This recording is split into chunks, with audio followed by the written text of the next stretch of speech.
Sous le généralat de Van Hertzler, la congrégation prit en charge la direction du séminaire africain, qui, sous le parrainage du roi Léopold II et de l'Église de Belgique, préparait de jeunes missionnaires à partir pour le Congo. Le premier groupe partit pour l'État africain du Congo nouvellement créé en août 1888. Il était composé de Albert Guélui, Ferdinand Huberland, Albert de Becker et Emery Cambier, le plus jeune de tous.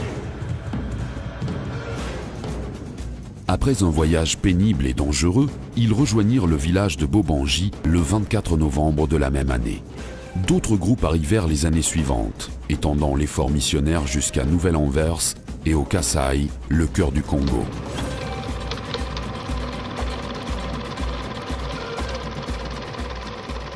Comme ce fut le cas en Chine un peu plus tôt, au Congo aussi, la fatigue, la maladie et le climat malsain firent plusieurs victimes.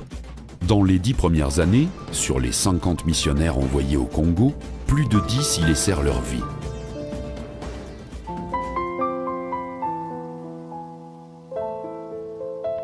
La fougue extraordinaire d'Emery Cambier était légendaire. Seul, il alla à Mikalai, dans la région du Kasaï, et y fonda la 3e mission. Il y demeura seul environ une année avant que d'autres compagnons le rejoignent.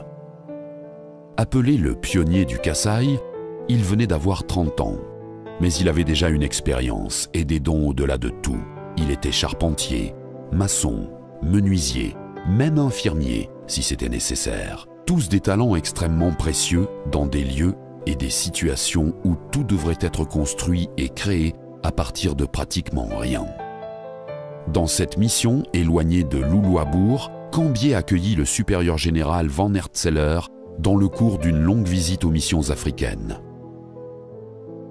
Les missionnaires de Skeut s'engagèrent non seulement dans l'évangélisation, mais aussi dans la promotion des personnes, spécialement en construisant des écoles et des dispensaires.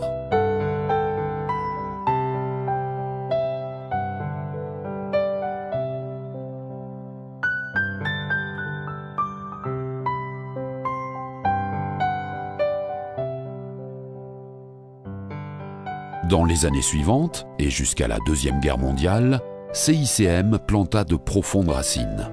L'évangélisation produisit de bons résultats avec des enseignants et des catéchistes congolais qui collaboraient à l'œuvre.